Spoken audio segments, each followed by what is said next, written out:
Yo, what is going on, everyone? My name is Nick, or the Notorious Fantasy, and in today's video, we are going to be discussing my Week 6 quarterback rankings for fantasy football in 2020. We are going to go over my top 20 quarterbacks ranked for week number 6 and discuss why I have them ranked at each individual spot inside of the top 20 at the quarterback position for this week. So before I get into the video, I would like to thank you guys so much for 9,500 subscribers. It means the world to me that we have gotten this far, and my goal is to hit 10,000, so I'd really appreciate it if we could do that by the end of October. So make sure that if you guys do end up enjoying at all during this video and you're new, or you watch my videos and you just aren't subscribed, please make sure to hit that subscribe button. I would really appreciate it. It means the world to me. Anyone who's watching my videos, even if you don't end up enjoying and hitting that subscribe button, still means the world to anyone who leaves comments, all of that stuff. I really appreciate it from the bottom of my heart. Thank you guys so much. So before we get into this week 6 quarterback rankings, I want to give you guys a quick word from my friends and my sponsor over at OverlayDFS.com. OverlayDFS.com is my favorite place to play daily fantasy sports for fantasy football. Now, they do offer other sports, but I mainly focus on NFL. The site is simple. You go to the matchup shop. There's going to be a million games. Right now, there's only a couple because we're pretty far away from Sunday, but they offer a bunch of different games with spreads. Pretty much all it is who scores more fantasy points head-to-head plus the spread. It is very simple to figure out who scores more fantasy points on Sunday, Carson Wentz or Joe Burrow. Carson Wentz gets +2 fantasy points.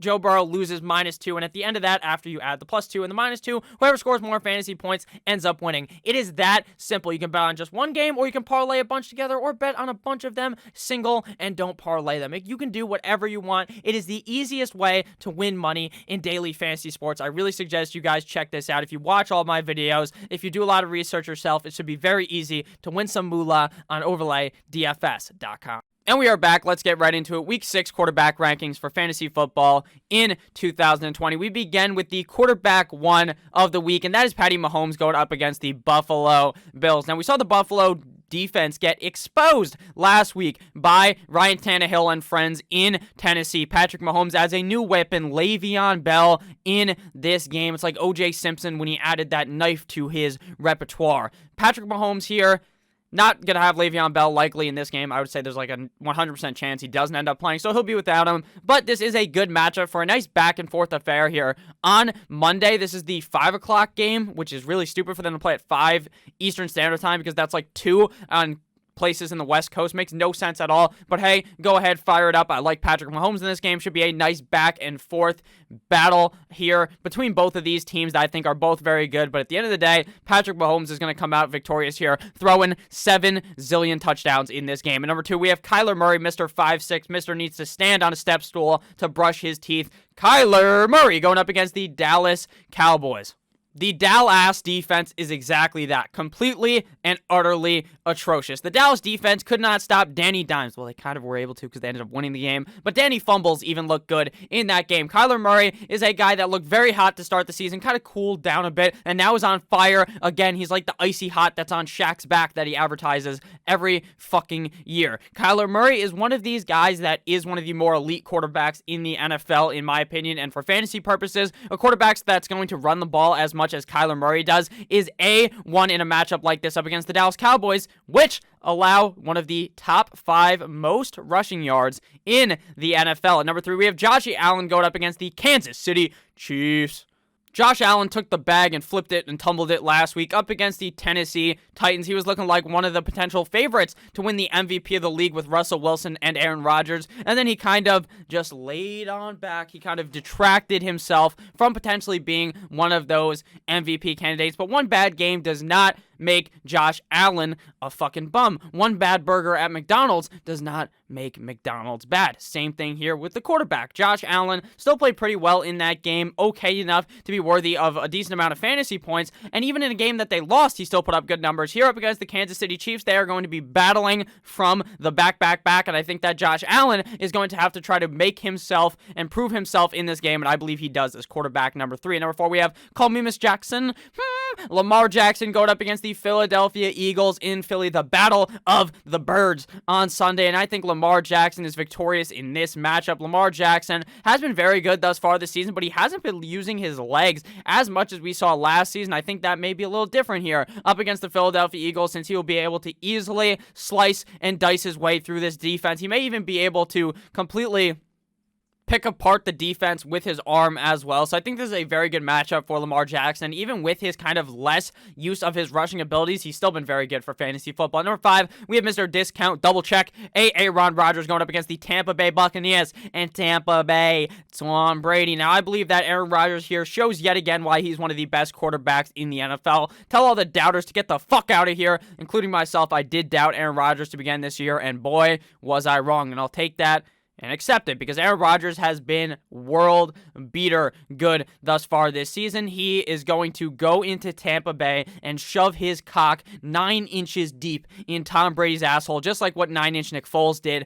last week. I think Aaron Rodgers here, this is a must-show-up game for the Green Bay Packers to prove somehow that they're not fraudulent, even though they've played good teams thus far. This is probably the best team they've played thus far. I think they go out there and smack up Tampa Bay Tom and friends in Tampa Bay, and Aaron Rodgers dices him up, especially now that Devontae Adams is healthy, his number 1 wide receiver. At number 6, we have Deshaun Watson going up against the Tennessee Titans. Now, Deshaun Watson thus far this season hasn't been as amazing as we probably would have thought. Now, obviously, that's due to the loss of DeAndre Hopkins. DeAndre Hopkins was the focal point of this Houston Texans offense besides Deshaun Watson, and now that he's gone, obviously, they've taken big hits, but Will Fuller and Brandon Cooks have filled in quite well in his absence. Obviously, not really an absence, because now he's just fucking gone, balling out in Arizona with Mr. Kyler Murray, who we talked about earlier.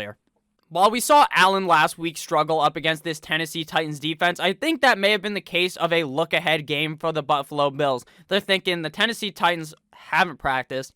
They haven't been in the facility. They're not going to be ready for us, right? We're just going to roll right through them. And that's the opposite of what they should have been thinking. I believe that's what they were thinking. Now, I don't know 100% if that's what they were thinking, but that's just what it seemed like based on watching the game on TV. I think Deshaun Watson is ready here for an in-division matchup where he is going to step up big. I like Deshaun Watson in this game at number 6. Number 7, we have Matty Snapback going up against the Jacksonville Jaguars in Jacksonville. This is a premier matchup for a back-and-forth affair. Stafford was on bye last week, and that's a big W for them because they didn't lose a game. Shout out to the Lions fans. Funny right there. Amazing joke. Matthew Stafford, though, has looked good thus far this season, especially when Kenny Golladay, Kenny Bones was healthy. Kenny G will be playing in this game, and up against a very young Jacksonville defense that could prove themselves to be good in the next couple of years, just does not look all that good now because of how young they are. So I think Matthew Stafford is able to easily hit them with the slice and dice like Gordon Ramsay up in the kitchen. At number 8, we have Big Ben Roethlisberger going up against the Cleveland Browns. Now, I'm kind of hesitant to start Mr. Big Ben, but when this guy is at home, he is a completely different breed. This motherfucker is built different in the Steelers Stadium at Heinz Field. Now, I think Big Ben Roethlisberger here puts up a big spot up against the Cleveland Browns. The Cleveland Browns are riding high. They're riding dirty at 4-1. I think Big Ben puts the pedal to the metal and absolutely eviscerates Baker Mayfield and friends in Cleveland. At number 9, we have Wham Bam Cam Newton going up against the Denver Broncos, returning from his sickness. Motherfucker had the Rona. Now he's good and back to go up against the Denver Broncos. The Denver Broncos really stand no chance up against the Patriots, if I'm being completely honest with you. Now that Stephon Gilmore is back, this is going to be a get-right game for the New England Patriots after losing before last week to the Kansas City Chiefs. Last week, they had their bye due to a corona outbreak, so they moved this Denver game to week 6. That's why they're playing right now. Cam Newton has looked very good thus far this season. So I see no real reason why Cam and Uncle Bill Belichick don't just put an absolute ass whooping on the Denver Broncos this week. At number 10, we have Gardner Minshew, the mustache man, going up against the Detroit Lions. We touched on this earlier. I think that this game is going to be a nice back-and-forth affair, a nice shootout for the NFL fans to watch this weekend. And in that case, that means that the quarterbacks are going to be playing very good. Now, it seems like DJ Chark is going to be able to suit up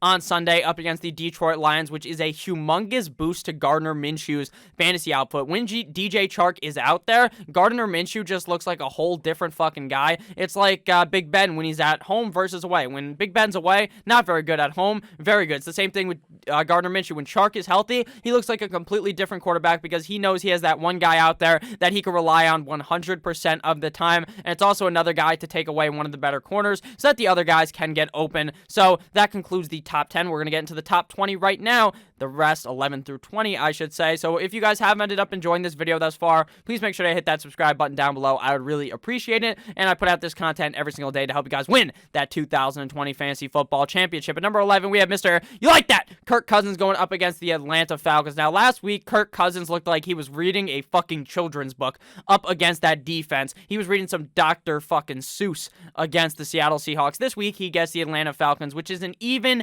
easier matchup. This is like a Derrick Henry versus Josh Norman type of matchup here. Kirk Cousins is going to bitch throw. Oh my God, that play was amazing. Just so you guys, I hope you guys saw that on Tuesday it was, when Derrick Henry just grabbed Josh Norman, this big-ass man, this old-ass man, and said, yeet, and fucking tossed him like a little bitch. It was hilarious. It was probably the funniest thing I've ever seen in my life. Kirk Cousins going to do that to the Atlanta Falcons. He looked good last week up against the Seattle Seahawks. While Kirk Cousins isn't necessarily the best for fantasy football, in these plus matchups, he has played quite well thus far this season. At number 12, we have Tampa Bay Tom Brady going up against the Green Bay Packers. While I believe the Green Bay Packers end up eating a W in this game like their name was famous, Jameis Winston, I think that Tom Brady here is going to fight back into this one with Chris Godwin returning. Godwin, Evans, the big two, maybe the best wide receiver duo in the NFL. I think Tom Brady will be able to put up a good enough game here to rank inside of the top 12. Number 13, we have the guy that I debated going into number 12. That's my boy Ryan Fitzpatrick of the Miami Dolphins, going up the worst defense in the league, the New York Football goddamn Jets. This is a game where Brian Flores puts the name on the coffin, the year where he started, the year where he ended, on Adam Gaze's career as an NFL head coach. Ryan Fitzpatrick is going to murder this guy and bury him 6 feet under MetLife. Now, the Jets probably won't actually end up firing Adam Gaze because they're too stupid of a fucking organization to realize that the biggest problem with your organization is the head coach, but maybe they're keeping him so that they can tank and go 0-16 and get Trevor Lawrence.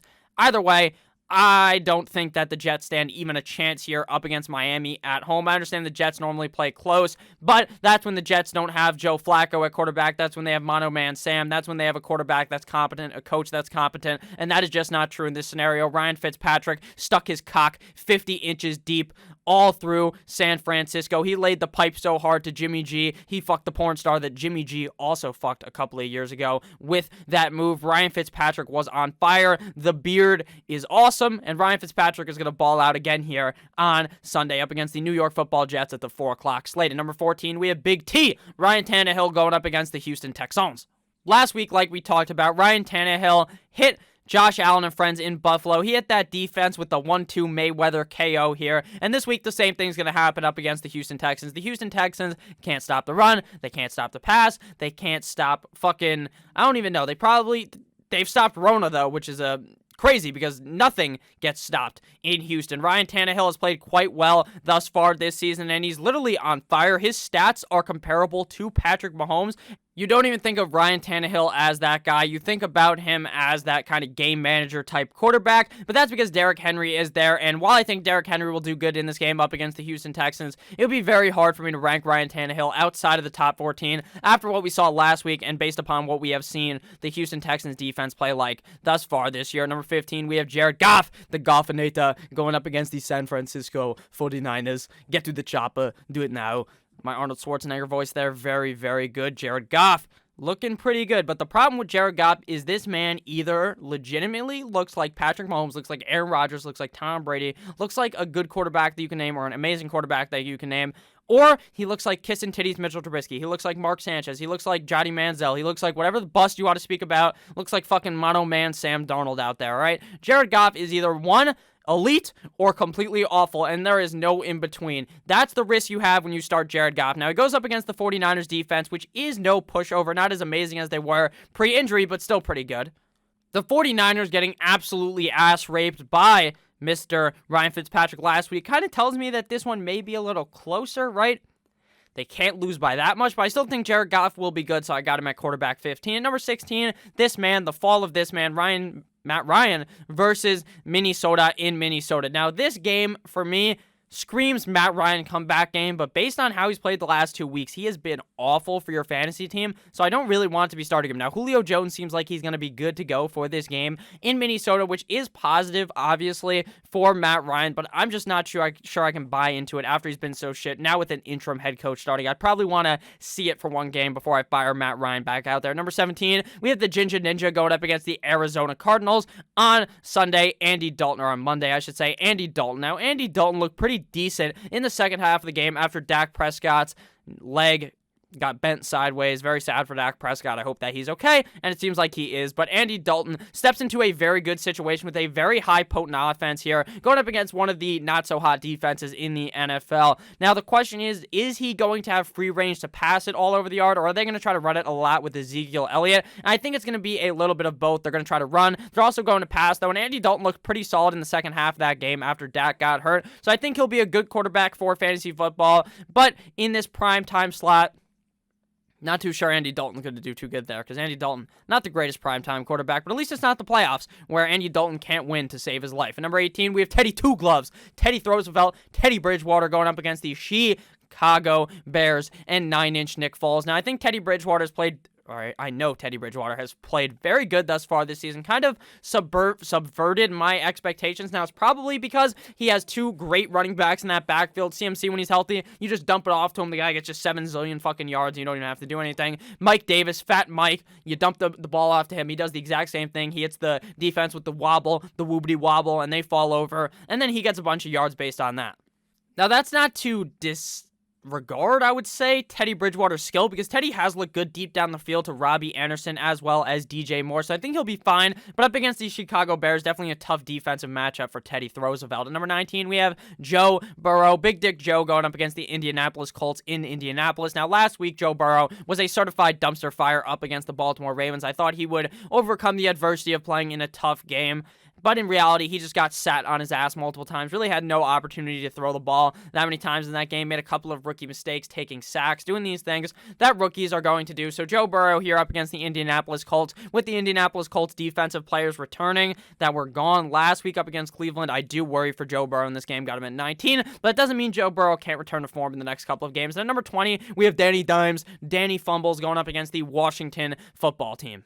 Daniel Jones had one of the worst starting schedules for the NFL season. His first couple of games were so impossible. Last week gets Dallas, plays pretty well. This week he gets the Washington football team, which isn't amazing, but the issue is the front seven are going to get Daniel Jones killed. Chase Young is going to sniff blood in the backfield, lift Daniel Jones up, and crack him on his fucking leg like a baseball player when they fucking get hit by a pitch and they break their bat, or they get called on a strikeout, but it was really a ball and they break their bat. Just like that. That's what Chase Young is going to do with Daniel Jones' fucking dead corpse. So I like Daniel Jones this week as a top 20 quarterback, but top 20, what's that going to win you? So thank you guys all for watching this video. If you did end up enjoying this video at all throughout, please make sure to hit that subscribe button down below. Again, not only is it free, I put out content every single day to help you guys win that 2020 Fantasy Football Championship. Make sure you guys check out Overlay DFS as well. Link down below in the description. Have a great rest of your guys' day, and I'll see you motherfuckers tomorrow with another, not tomorrow, I'm going to see you guys in a couple of hours with another banger of a video. Have a great rest of your guys' day. Goodbye!